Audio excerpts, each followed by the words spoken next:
चलिए, तो बच्चों लेक्चर नंबर 1 स्टार्ट करते हैं। ठीक है, कंट्रोल सिस्टम का। ठीक है, बेसिक्स हैं। सबसे पहले अपन बेसिक्स की स्टडी करेंगे। तो कंट्रोल सिस्टम को समझने के लिए सबसे पहले आपको कंट्रोल सिस्टम का आइडिया होना चाहिए कि कंट्रोल सिस्टम बेसिकली होता क्या है। देखो, कंट्रोल सिस्टम की जब आप एप्लीकेशंस पढ़ेंगे ना, तो काफ़ी जगह आपको कंट्रोल सिस्टम की एप्लीकेशंस आपको मिलेगी, चाहे स्पेस से रिलेटेड टेक्नोलॉजी हो, ठीक है, चाहे एटॉमिक एनर्जी से रिलेटेड टेक्नोलॉजी हो, चाहे न्यूक्लियर एनर्जी से रिलेटेड टेक्नोलॉजी हो, चाहे आपके ऑटोमेटिक कोई भी कंट्रोल सिस्टम हो, चाहे स्काडा हो, चाहे पीएलसी हो। ठीक है, हर जगह आपको कंट्रोल सिस्टम की एप्लीकेशंस मिलेगी। ठीक है, कहीं भी कोई ऐसी चीज़ नहीं है जहाँ पे कंट्रोल सिस्टम का यूज़ नहीं हो रहा है। हर जगह आपको कंट्रोल सिस्टम देखने को मिलेगा। ठीक है, तो कंट्रोल सिस्टम को डिफाइन कैसे करते हैं। ठीक है, तो कंट्रोल सिस्टम क्या होता है। Control system is a combination of elements arrange in a plan manner. ठीक है, whereas the elements causes an effect to produce a desired output। ठीक है, एक डिजायर्ड आउटपुट प्रोड्यूस करेगा, एक डिजायर्ड आउटपुट प्रोड्यूस करेगा। ठीक है, अब ये डिजायर्ड आउटपुट कैसे प्रोड्यूस करेगा। देखो, ये जो लगा हुआ है, ठीक है, यहाँ पे अपन पेन का यूज़ कर लेते हैं। ठीक है, ये जो लगा हुआ है, जैसे अगर मैं इस सिस्टम की अगर बात करूँ तो यहाँ पे आपने इनपुट दिया है।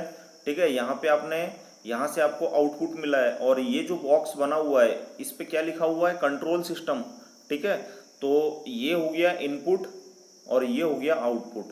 ठीक है, तो इनपुट को बोला जाता है आर ऑफ एस। ठीक है, आप पूरे कंट्रोल सिस्टम में जब आप इसकी स्टडी करेंगे कंट्रोल सिस्टम की, तो पूरे control, whole of the control system starting से लेके लास्ट तक जो आप इनपुट को शो करेंगे वो हमेशा कैपिटल आर कोष्टक में एस, ठीक है, इससे रिप्रेजेंट करेंगे, और जो आपका आउटपुट होता है उसको बोलते हैं सी ऑफ एस। ठीक है, अब देखो, ये आपको ओपन दिख रहा है। ठीक है, ये कंट्रोल सिस्टम है, ये बॉक्स बना हुआ है, ये इनपुट है, ये आउटपुट है। ये अभी आपको ओपन दिख रहा है, स्ट्रेट फॉरवर्ड है, मतलब ये इसको बोला जाता है ओपन लूप कंट्रोल सिस्टम। ठीक है, अगर मैं इसी डायग्राम में अगर यहाँ से फीडबैक दे दूँ, ठीक है, इसको कैंसिल कर देते हैं। ठीक है, अगर मैं इसी डायग्राम में यहाँ से अगर फीडबैक दे दूँ, यहाँ से, ठीक है, ऐसा अगर फीडबैक दे दूँ और यहाँ पे एक बॉक्स कनेक्ट कर दूँ, देन इसका कनेक्शन यहाँ से कर दूँ। ठीक है, एंड यहाँ पे एक पॉइंट लगा दूँ जिसको बोला जाता है समिंग पॉइंट। ठीक है, उसका जो रिप्रेजेंट करने का तरीका होता है वो ऐसा होता है कि एक आप सर्कल बना दो एंड उसको क्रॉस में शो कर दो। ठीक है, यहाँ पे देखो डिफरेंट डिफरेंट पॉइंट भी होते हैं। मान लो यहाँ पे प्लस लिखा हुआ है, यहाँ पे माइनस लिखा हुआ है। अभी ये प्लस माइनस का जो मीनिंग है वो आपको बाद में समझ में आएगा कि प्लस में अगर हो तो कौन सा फीडबैक होता है, माइनस में अगर आपका फीडबैक जा रहा होगा। जैसे मान लो ये जो, जैसे मैंने फीडबैक लिया है, इसका जो ये एरो है अगर ये माइनस पे लगा हुआ है, ठीक है, और ये अगर ये प्लस पे लगा हुआ है, ठीक है, तो ये माइनस पे जा रहा है, इसका मतलब ये है निगेटिव फीडबैक। ठीक है, अगर यहीं पे ये पॉजिटिव रहता, ये निगेटिव रहता, तो इसका मतलब होता पॉजिटिव फीडबैक। ठीक है, तो ये दो टाइप के फीडबैक होते हैं, positive feedback and negative feedback. ठीक है, तो इतनी चीज़ें क्लियर है आपका। ये चीज़ आपको अभी ओपन नज़र आ रही हुई है, ये इनपुट है, ये आउटपुट है। ठीक है, अब इसके एग्जाम्पल क्या क्या होते हैं। ठीक है, ये 2 मार्क्स में क्वेश्चन आ सकता है आपके एग्जाम में कि open loop and close loop के एग्जाम्पल्स कौन कौन से होते हैं। ठीक है, तो सबसे पहला जो इसका एग्जाम्पल होता है वो होता है ट्रैफिक लाइट कंट्रोलर। ठीक है, दूसरा होता है इलेक्ट्रिकल वॉशिंग मशीन। ठीक है, और इसके एग्जाम्पल्स क्या क्या हो सकते हैं। आपके घरों में आपने ब्रेड टोस्टर देखा होगा, वो भी इसका एक अच्छा एग्जाम्पल है ओपन लूप कंट्रोल सिस्टम का। ठीक है, आपने कॉफ़ी सर्वर मशीन देखी होगी, ऑटोमेटिक कॉफ़ी सर्वर मशीन। आप कहीं भी रेस्टोरेंट में जाते हैं तो वहाँ पे जब आप कॉफ़ी के लिए बोलते हैं तो वो एक उसके पास एक मशीन होती है। ठीक है, तो वो उसी मशीन में से, उसी मशीन में सारी चीज़ें मिला के आपको कॉफ़ी सर्व करता है, जिसको बोला जाता है coffee server, automatic coffee server machine. वो भी एक ओपन लूप कंट्रोल सिस्टम का एक एग्जाम्पल है। ठीक है बेटा, अब ये तो हो गई ओपन लूप की बात। ठीक है, ये तो हो गई ओपन लूप की बात। ठीक है, एंड ये हो गई कंट्रोल सिस्टम के, ओपन लूप कंट्रोल सिस्टम के एग्जाम्पल की बात। ठीक है, अब देखो ओपन लूप जो कंट्रोल सिस्टम होता है ना, वो सबसे ज़्यादा सिंपल और इकोनॉमिकल टाइप का होता है। ठीक है, क्यों इकोनॉमिकल टाइप का होता है? क्योंकि इसमें कोई भी फीडबैक नहीं होता। देखो अभी अगर आप इसी डायग्राम को देखोगे तो इसमें कोई भी फीडबैक नहीं लगा हुआ है, ठीक है। तो क्या बोलेंगे इसको? This is the simplest and the most economical type of the control system and does not have any feedback arrangement, ठीक है, कोई फीडबैक अरेंजमेंट नहीं है, ठीक है। तो इसका एडवांटेज क्या होना चाहिए? एडवांटेज सर यही होना चाहिए कि सिंपल एंड इकोनॉमिक होता है, ठीक है, काफ़ी ज़्यादा सिंपल एंड इकोनॉमिक होता है। और दूसरा क्या होता है कि इसमें स्टेबिलिटी की प्रॉब्लम नहीं होती, ठीक है, ये इसका सबसे बड़ा एडवांटेज है, नो स्टेबिलिटी प्रॉब्लम। इंटरव्यू में सबसे ज़्यादा बार पूछे जाने वाला क्वेश्चन है कि स्टेबिलिटी की प्रॉब्लम किस सिस्टम में नहीं होती, तो आपका आंसर क्या होना चाहिए? ओपन लूप कंट्रोल सिस्टम, ठीक है। अब इसका डिसएडवांटेज क्या होता है ओपन लूप कंट्रोल सिस्टम का? ओपन लूप कंट्रोल सिस्टम का डिसएडवांटेज ये होता है कि ये एक तो इनएक्यूरेट होता है, ठीक है, एक्यूरेट नहीं होता। एक्यूरेसी सबसे ज़्यादा किस में होती है? क्लोज लूप कंट्रोल सिस्टम में, ठीक है। और इसमें देखो कोई भी जो सिस्टम होता है ना उसमें नॉइस सबसे ज़्यादा इफेक्टिव रोल प्ले करता है। तो इसमें जो पैरामीटर्स का वेरिएशन होता है किसमें? ओपन लूप कंट्रोल सिस्टम में, वो बहुत ज़्यादा होता है और नॉइस भी काफ़ी ज़्यादा होती है, जो एक्सटर्नल नॉइस है वो काफ़ी ज़्यादा होती है, ठीक है। अब ये जो क्लासिफिकेशन ऑफ कंट्रोल सिस्टम है, ठीक है, इसको अपन देखते हैं अभी, ठीक है। सबसे पहले अपन ओपन लूप को की और क्लोज लूप की अगर बात की है तो सबसे पहले ओपन लूप क्लोज लूप को देख लेते हैं। तो ओपन लूप आपका हो गया, ठीक है। अब देखो ओपन लूप कंट्रोल सिस्टम में ये जो आपका कंट्रोलर लगा हुआ है, ठीक है, देखो ये जरूरी नहीं है कि ओपन लूप कंट्रोल सिस्टम में केवल एक बॉक्स हो जैसे इसमें दिखाया हुआ है, ठीक है, जरूरी नहीं है कि आपका ओपन लूप कंट्रोल सिस्टम में केवल एक बॉक्स हो, ये एक बॉक्स हो, ठीक है, डिफरेंट डिफरेंट बॉक्स भी हो सकते हैं। क्या नहीं होना चाहिए? फीडबैक नहीं होना चाहिए, ठीक है, जैसे इस वाले सिस्टम में दिखाया हुआ है, ठीक है। देखो in open loop control system the output is not feedback to the input, लिखा हुआ है, ठीक है। So the feedback action is independent of the desired output, ठीक है, feedback action is independent of the desired output. अब देखो ये इनपुट है, इसको मैंने क्या बोला, किससे आपको रिप्रेजेंट करना है? आर ऑफ एस से, ठीक है।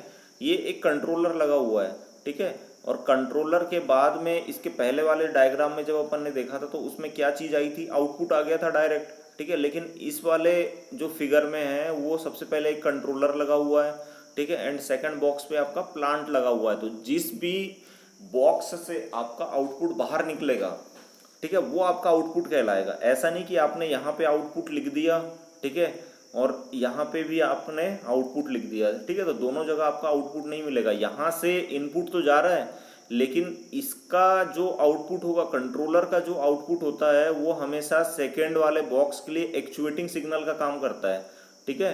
तो एक्चुएटिंग सिग्नल होगा इसके लिए, ठीक है। और दूसरी चीज़ क्या होगा, इसके लिए प्लांट के लिए जो एक्चुएटिंग सिग्नल होगा वो इसका एज अ इनपुट की तरह काम करेगा, ठीक है। तो यहाँ से प्लांट का इनपुट हो गया और लास्ट में आपका क्या मिल गया? आउटपुट मिल गया, ठीक है। तो ये कंट्रोलर हो गया, ये प्लांट हो गया, ठीक है। अब देखो, अब दूसरा जो सिस्टम होता है वो होता है आपका क्लोज लूप कंट्रोल सिस्टम, ठीक है। अब क्लोज लूप कंट्रोल सिस्टम में क्या होता है कि ये थोड़ा डिफरेंट होता है ओपन लूप कंट्रोल सिस्टम में से, ठीक है। बाकी इसमें सिर्फ आपको फीडबैक देना होता है, ठीक है।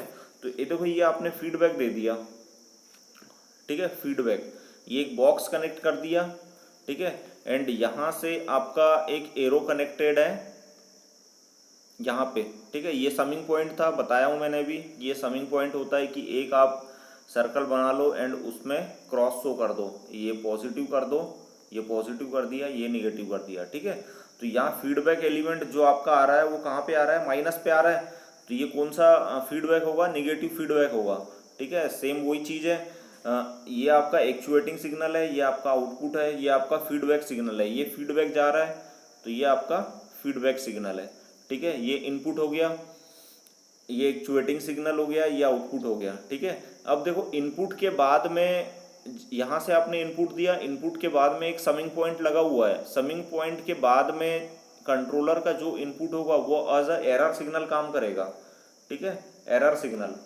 तो ये जो बॉक्स होता है, ये जो आपने समिंग पॉइंट को शो किया, इसको एरर डिटेक्टर बोला जाता है, एरर डिटेक्टर, ठीक है। और वहाँ से जो सिग्नल जनरेट होगा उसके आउटपुट से, ठीक है, जिसको बोला जाएगा एरर सिग्नल, ठीक है।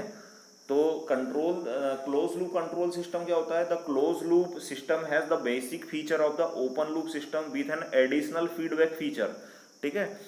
The actual output is measured and the signal corresponding to the measurement is feedback to the input section, ठीक है। फीडबैक दे दिया आपने, कहाँ पे दिया? इनपुट सेक्शन में दिया, बाय यूजिंग द आउटपुट, ठीक है, where it is the input to the obtain desired output, ठीक है। अब देखो जो आपके इसमें जो एग्जाम्पल होते हैं वो कौन कौन से होते हैं? क्लोज लूप कंट्रोल सिस्टम के जो एग्जाम्पल होते हैं वो क्या क्या होते हैं? सबसे पहले आप घर पे अपने कपड़ों पे आयरन करते होंगे, ठीक है, प्रेस करते होंगे, तो इलेक्ट्रिक आयरन इसका सबसे अच्छा एग्जाम्पल होता है क्लोज लूप कंट्रोल सिस्टम का। दूसरा होता है कि जितने भी रडार ट्रैकिंग सिस्टम होते हैं, जितने भी रडार ट्रैकिंग सिस्टम होते हैं, जब आप एयरपोर्ट पे एटीसी आपने नाम सुना होगा, एयर ट्रैफिक कंट्रोल, ठीक है, उसमें उनका एक अलग से रडार ट्रैकिंग सिस्टम होता है जिसमें ट्रैक कर लिया जाता है कि कौन सा प्लेन किस देश का है, ठीक है, कौन सा प्लेन जो है वो किस ऊंचाई पे उड़ रहा है, ठीक है, उसका नॉर्मल हाइट ग्राउंड लेवल से कितना है। क्योंकि जब जो आपका एरोप्लेन है, जब अगर एयरपोर्ट पे लैंड करने वाला होता है तो सारा जो इंस्ट्रक्शन का काम होता है वो एटीसी का होता है, ठीक है। तो बाय यूजिंग वो रडार में सारी चीज़ें देख ली जाती है कि कौन सा प्लेन का लोकेशन किस जगह पे है, ठीक है। अगला होता है डीसी मोटर का स्पीड कंट्रोल, ठीक है, ये आपने कॉमन एप्लीकेशन है क्लोज लूप कंट्रोल सिस्टम की। जब भी डीसी मोटर की स्पीड कंट्रोल को रन करवाना होता है तो इसमें क्लोज लूप कंट्रोल वाली मेथड यूज़ करते हैं, ठीक है। मिसाइल लॉन्चिंग सिस्टम, ठीक है, missile launching system close loop का एग्जांपल कैसे हुआ? मिसाइल देखो, direction of the missile changes with the location of moving target, ठीक है, चेंज कर सकती है। अगर मान लो कोई भी ऑब्जर्वर है, उसको अगर चेंज करवाना होगा लोकेशन, ठीक है, जो भी टारगेट है उसकी लोकेशन अगर चेंज करवाना होगा तो जो डायरेक्शन होगी मिसाइल की वो चेंज हो जाएगी, ठीक है। अब इसका जो एडवांटेज होता है वो क्या क्या होता है, ठीक है, इसका जो एडवांटेज होता है वो क्या क्या होता है? तो सबसे पहला तो इसका एडवांटेज है एक्यूरेट एंड रिलायबल। दूसरा है reduce effect of parameter variation. तीसरा है reduce the effect of non linearity, ठीक है। और अगला है इसका bandwidth of the system can be increase with negative feedback, bandwidth बढ़ती है निगेटिव फीडबैक से, ठीक है। अब इसका डिसएडवांटेज, ठीक है, ये देखो अपन ने ओपन यहाँ पे लिखा हुआ है open loop and close loop control system, ये एडवांटेज है, ये ओपन लूप कंट्रोल सिस्टम के बारे में है, ये क्लोज लूप कंट्रोल सिस्टम के बारे में, ठीक है। आपको नोट्स में दे दूंगा, ठीक है, नोट्स की चिंता मत करिए, नोट्स आपको प्रॉपर सभी मिल जाएंगे, ठीक है, जिससे आप नोट कर सकते हैं सारी चीज़ें, ठीक है। तो अभी सिर्फ आप समझने पे फोकस रखिए कि एक्चुअली चीज़ें हो कैसे कैसे रही है, ठीक है। तो सबसे बड़ा disadvantage close loop control system का क्या है कि ये बहुत ज़्यादा कॉम्प्लेक्स होता है। अब आपने देखा कि यहाँ आपने फीडबैक दे दिया तो ये कॉम्प्लेक्स हो गया, एंड जैसे ही आप फीडबैक अप्लाई करेंगे, ठीक है, by using the feedback signal, ठीक है, तो ये कॉम्प्लेक्स भी हो जाएगा और कॉस्टली भी हो जाएगा, ठीक है। और जैसे ही आप फीडबैक देते हैं तो इसमें कॉम्प्लेक्सिटी बढ़ जाती है, ठीक है, कॉम्प्लेक्स हो जाता है, ठीक है। चलिए चलिए बेटा, अब ये हो गया open loop and close loop control system, ठीक है। अब अपन दूसरा इसका पार्ट स्टार्ट करेंगे, ठीक है, अगले लेक्चर में, ठीक है। Okay, thank you.